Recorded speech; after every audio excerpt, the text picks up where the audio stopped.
the question to ask is, the challenge remains at the level of the contradictions between structural and fiscal policies.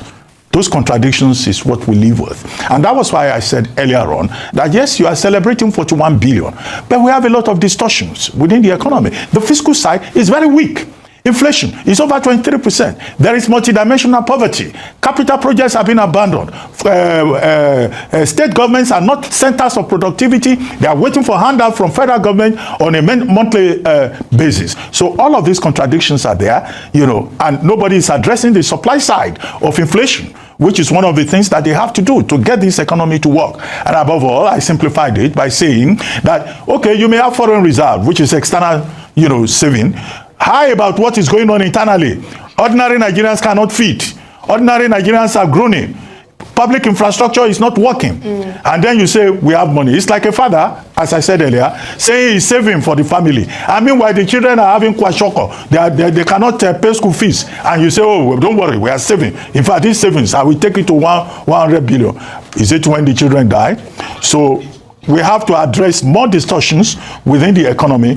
It's not enough to celebrate savings. And I said, realistically, if you look at it, but the time you factor in debts, obligations, and borrowings, revenue to debt ratio, the revenue to debt ratio is so alarming that you cannot be celebrating external reserve, even if you get 100 billion and you're still borrowing and your revenue to debt ratio is still skewed. There's still a problem there. President Tinubu going to Yokohama to meet with the Nigerian community there and advising them that things are improving at home and they should come home. Well, after a fashion, that's what Nigerian leaders do. Do you expect the president of Nigeria to go to Japan and then tell them things are bad in Nigeria? I mean, he's the chief marketer of Nigeria. So as he's marketing Nigeria to foreigners, he will also sell Nigeria under his watch to Nigerians that are abroad. And, it's interesting. I was shocked that there are enough Nigerians in Japan.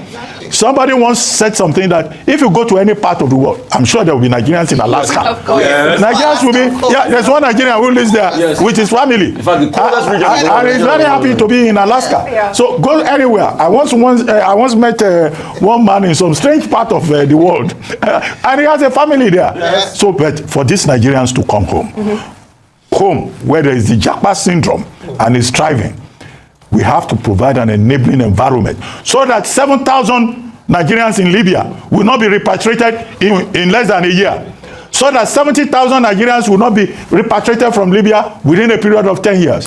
So that, when we go to the embassy, the consular officers will be looking at you whether you are likely to japa or not. And the Nigerians that are patriotic, that come home, many of them, when they see the Nigerian condition, many of them run back.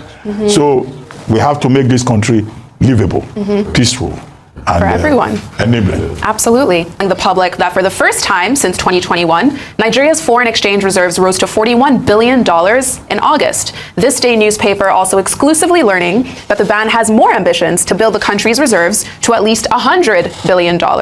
So the special advisor on information, Bayo Onanuga, saying this latest milestone was reached without our country having a massive inflow from oil.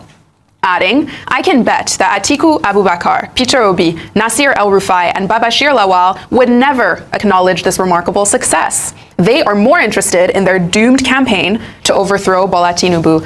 Given the fact that this is the highest level of foreign reserves in over 3 years, it is significant. And as this announcement came, so did another from President Tinubu, this time telling Nigerians in the diaspora to come back home to build a more prosperous country.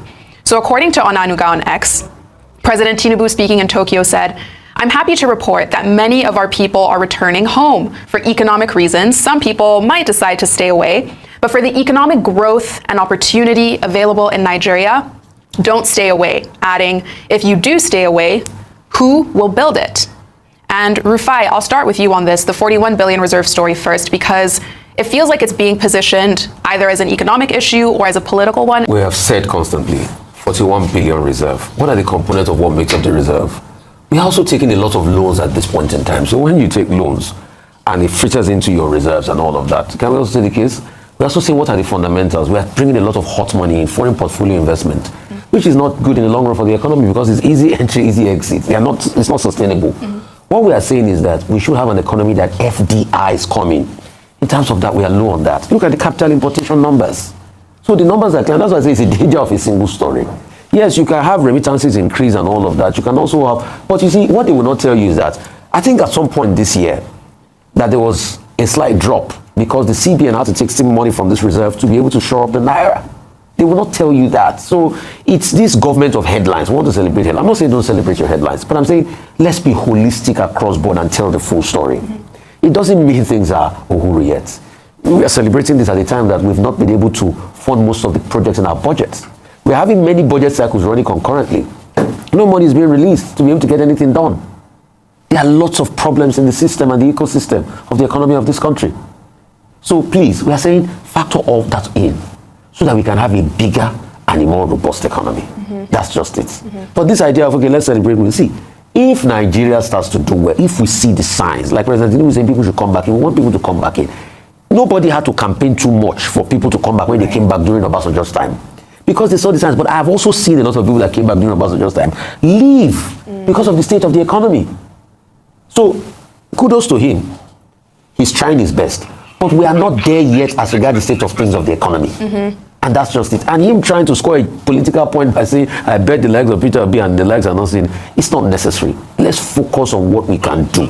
Yes, net foreign reserves did increase from about 3 billion when President Buhari got there to about over 20-something billion now. That's the net foreign reserves, because when you pull out all your encumbrances. But you see, if Mr. Bayo want to play politics, let's ask him. This same government didn't they campaign on Buhari's records. So if you are trying to indict the last administration and say, oh, since the last administration, it's still the same APC. Right. That's if you want to go political. But for me here, we are seeing gradual precepts, but we are not there yet. There's still a lot that needs to be done. I think what I want to celebrate now is FDI. If we increase FDI numbers, I know we have something. Yes. Interesting. Dr. Abati, your take. Well, what we're dealing with basically is the dilemma of Tinubu's economic reforms. Now, they said they were doing something about the exchange rate. They said they were going to remove subsidy. But now the CBN governor comes forward and says, oh, we've been able to grow foreign reserve to 41 billion, and our plan is to take it all the way to $100 billion.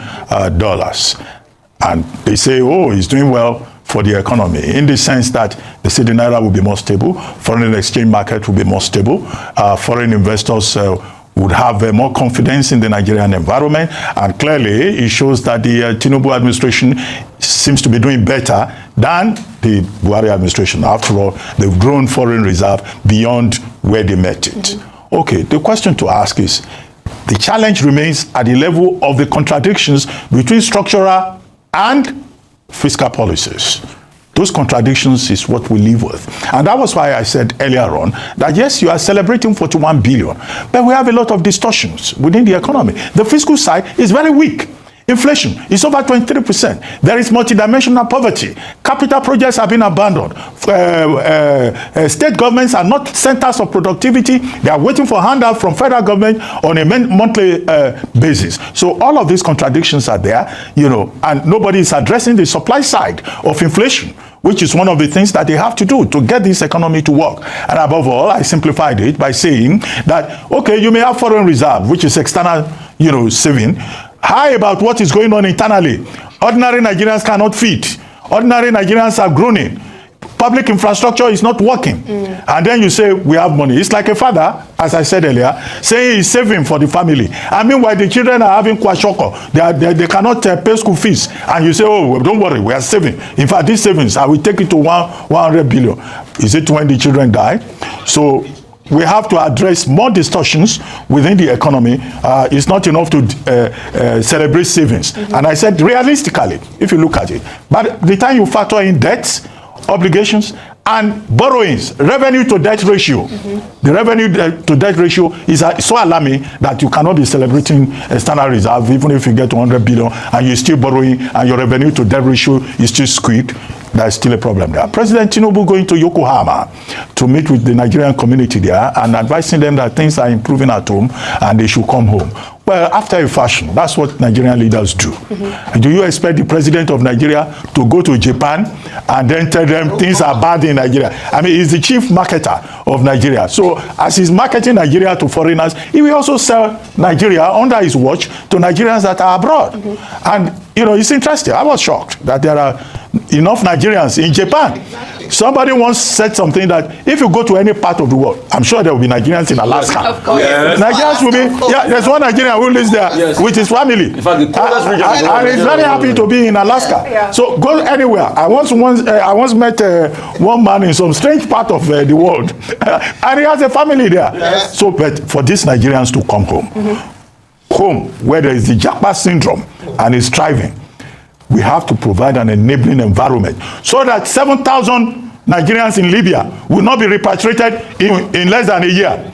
So that 70,000 Nigerians will not be repatriated from Libya within a period of 10 years.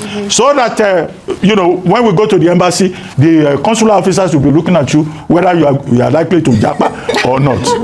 And the Nigerians that are patriotic, that come home, many of them, when they see the Nigerian condition, many of them run back. So we have to make this country livable, peaceful, and For everyone. enabling. Absolutely. So now let's head back to Anambra State, because we're getting some new video in the political realm where tensions seem to be going up over there. In this new clip, we see APC governor candidate Nicholas Ukachukwu, who seems to threaten the Anambra deputy governor, Dr. Onyeka Ibezim, in public. It happened in the middle of a crowd during the state's by-elections, and in this video, you can actually hear Ukachukwu tell Ibezim, "You're not going anywhere," adding, "I will burn your cars here, you're not going anywhere." Let's watch this video and discuss it on the other side. Are you a candidate? Are you a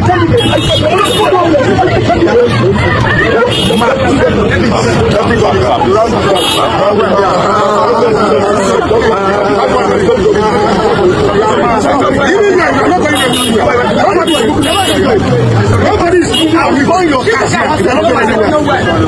You're not going anywhere. God is like, ram me up you. Did you say we cannot be here? You cannot be here. You have no business to be here. A deputy governor. Not an election. You are deputy governor. You cannot go. You're not police. You think? You're not police. Are you police? Why are you going in my community? So you have to go to every community. Am I pulling it? I can be my community. Hi, Jesus Christ. Let's say.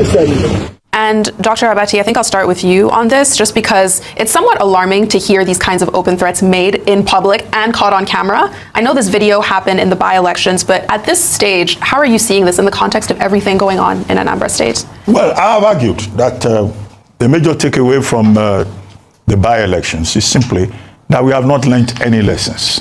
And it's not just these by-elections. Since 1999 to date, all the elections conducted in this country, despite electoral reform and all of that, we have not learned any lessons.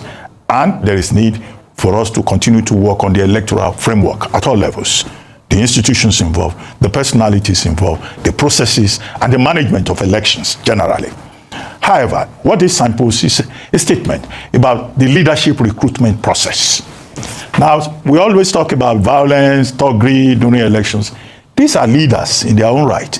The APC candidate, gubernatorial candidate in the upcoming November 8th election in Anambra, and the incumbent deputy governor of Anambra State meeting at a polling unit and threatening to beat each other up. And the APC candidate saying he will set fire to all the vehicles brought by the deputy governor. These are leaders, and they are talking like thugs, common thugs. So what kind of example are they setting for even the able-bodied men that they recruit to stand in as agents at these polling units? So this is a problem about leadership recruitment.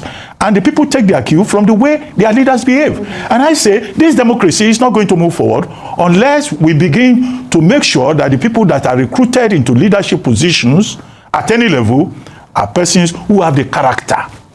Because there seems to be a flaw of character with the people who lead us. Have we not seen in this same country during an election time when known prominent people in Nigeria will go and snatch ballot boxes? Or they will go to polling stations to intimidate people. This is just a clear example of it. And I think it's most unfortunate. And we hope that this will not be the pattern on November 8th when Anambra goes to the polls. And this should be a wake-up call for the security agencies to know that Anambra must be secured for the benefit of the ordinary people. If Nicholas Ukachukwu had carried out his threat to set fire to Ibezim's vehicles. Imagine the kind of chaos that will have imploded with the two supporters on both sides fighting each other. So it's a very sad commentary on the character of Nigeria's professional political elite. And I say this without generalizing, because this appears to be the trend. Absolutely. Let me just say very quickly that, so following the by-elections last weekend, there were accusations and counter-accusations of violence. And so I'm just trying to give what might have been a background to this altercation and this very shameful display of anger and words, carelessly thrown around by both parties. So the Prince Nicholas Ukachukwu and the APC had come out to say that, accused Governor Soludo and his party of violence and hijacking the elections over the weekend. In fact, they released a statement and they're saying that it was was fire for fire. They even cited the example of the sitting deputy governor leaving his central senatorial zone to come to Anambra South, and that probably that was why he was checking him and saying that you are not above the law, and was trying to take matters into his own hands. Now, where there's a breakdown of law and order and you feel that you're not going to get fairness, everybody then decides to take matters into their own hands, and that is what we have seen a number of times in Nigeria. Now we can obviously see that it's not limited to Nigerian citizens like you and I. Even for leaders, they don't trust the process such that he was, the affront of the deputy governor to come to his own senatorial district prompted him to say that he would not allow them to go, and he was willing to burn their cars to prevent them from coming into. I mean, this is a show of shame. In an ideal world, he should be brought into for questioning. This should have been investigated. We shouldn't even have an environment where things like this happen, and they don't care that people are recording and it could appear on social media. There's no concern for reputation. There's no concern. This is a man who is running for election in a few months' time, when he should ideally be on his best behavior, because he would risk losing his election. He didn't care, because it means that there's impunity, no consequences, and as we can see and we'll watch in the coming days, no consequences. Who is going to save us from this impunity in Nigeria? Rufai. See, with due respect, I don't know why you guys are surprised though. See, how many decent, when I mean decent all-rounder in morals, in character, in outlook, how many decent people go into politics in Nigeria? How many? Can you count? I'm not saying they're not decent, but they're decent people in politics. But how many? I mean, when you or whoever is watching is a person and says they want to go into politics, what's the first thing they tell you? They say you don't want to be part of touts, talks, and the likes, and that's what's happening. But you see, the bigger joke is on the Nigerian people. And I'll ask you, as 2027 is coming, you are going to vote in this election. I just want a question for you. The man that you are going to vote, can you leave your 6-year-old child with that man that man or woman to raise your child? Because there are a lot of Nigerians that vote for people they can't even leave their own children with. And they say politics is different. But when their lives are now battered by those decisions, they start to cry. That's just my question. Whoever you're going to vote, can you leave your children with that man to raise for you in a situation where you are not there? That's a food for thought. Let's move ahead. Absolutely, that is food for thought. This weekend, if you were hoping to take advantage of free entry to Olumo Rock in Ogun State, well, you have until this Saturday, because Ogun State Governor Dapo Abiodun just announced that due to the massive crowds they've had in recent days, free entry to the site ends this weekend. So it comes after videos have been seen on social media, what looks like, it could be hundreds of people, people of all ages running, pushing to get up the stairs that prompted this decision. So in a statement, the secretary to the state government and the governor had made Olumo Rock entry free for 2 months to position it as a world-class tourist destination, both locally and globally. But the unprecedented influx of visitors has raised some concerns about overcrowding and public safety. So at certain points, the volume of the crowd was so big that they said it could have resulted in a stampede, but for the swift and professional intervention of security agencies and on-site personnel. And Dr. Abati, I'll start with you. I'm not sure if you've seen the video, but it's very chaotic. What do you think about this decision? Okay, well, on a lighter note, Nigerians like free things. Yeah. That same Olumo Rock has been there for forever. And most of the people are now rushing there to go and climb it. They are doing so because entry has been declared free, and everybody will want to take advantage of the free access to the place. That's on the lighter side. But the excitement, of course, is a positive comment on the achievement of the Dapo Abiodun administration in Ogun State, because many people from the Abeokuta community, from the Ogun State community, seeing the efforts that have been made to transform that 137-meter tall historical site and the beauty of the environment, that has been put in place, we'll be excited, even out of curiosity, to go and see what has been done. So it shows that, the governor, the state government, have been able to make an impact in terms of attracting the public. But I think it's also a very good idea that the government has applied a pause to say, well, because of this rush, you will have access up till Saturday. After tomorrow, no more free access. Once people now have to pay to access, you see the crowd will reduce immediately. That's the way of anchoring the lighter note on which I started. But the greater value is the fact that this enhancement of this tourist site teaches us one thing: that if government can invest in tourism, which is the mainstay of many countries' economies elsewhere, it means that the people would embrace it. They will appreciate it. And there are many sites across Nigeria, not just in Ogun State, that can be developed and provide opportunities for people, especially people who travel abroad, to go and show their children the Stonehenge and some other sites, when we have historical sites also in Nigeria. But it's just about management, and investing in tourism is the way to go. So that's the bigger part of the future. However, apart from this free access, on September 4, there's still going to be a special opening formally, by the Ministry of Arts and Culture and the state government, to formally launch the opening of that refurbished, rehabilitated, enhanced, tourist site at the heart of Egbaland. APC, they hate the truth. They don't want anybody to speak the truth. Whenever you speak truth to power, it becomes a problem in the camps of APC, because they are liars. They are 5 and 6. When they come, they and lie, they are 5 and 6.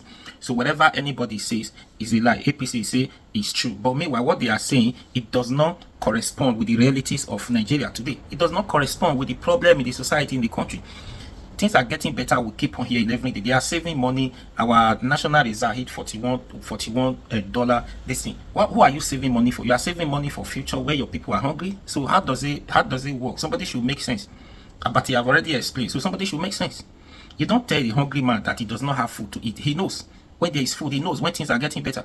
So these people have not gone to the market to buy things cheaper to believe that, okay, this man is working, things are getting better. But whenever they go to the market to get things, the price is not coming down. The price are not coming down. Keeps going up, up, up, up. So do you understand? They are only telling us that things are getting. I see everyone is stupid in this country because people are keeping them quiet. No question, nothing, no protest, no mass protest, 1 million mass protest, right? But whatever they say, we take it. Whatever they do, we take it. It's not as if we believe. It's not as if they are doing the right thing. Just because I don't know how they are doing it, that the country is keeping them quiet without doing anything about it. It's just we really want to continue like this, or we want to solve problem. I don't know. So now they are there lying. What do you want Tinubu to say? He can only go there and speak lies to the people there. That's it. He's the chief security of the country. He's the number one man in the country. So he cannot speak bad about his government, about his administration. So that's just it. People who are living. We've seen a lot of reports, statistics, data, many times from economists that things are not getting better from here, from there. So things are not getting better. So things are not getting better. It's getting worse. Getting worse. At least the reality is on ground. If these people cannot move us forward, tell how they talk. If you not want carry us, go front now. Carry us, go where you met us now. Now you leave us in a place where we don't know, an unknown location. Yeah, you not carry us, go an unknown location. So we have not gotten to our destination, and you decided to left every one of us in the middle of nowhere. If you cannot continue in this journey to drop us in the safe place, in the destination, take us back to where you met us 2 years ago. Everybody has been complaining. And this place where you left us, there is no development going on. There is no investment. There is no light, no electricity. There is no food for people to eat. The place is not safe for people to go and hustle, to go and do whatever they need to do to display their talent so that they can feed themselves.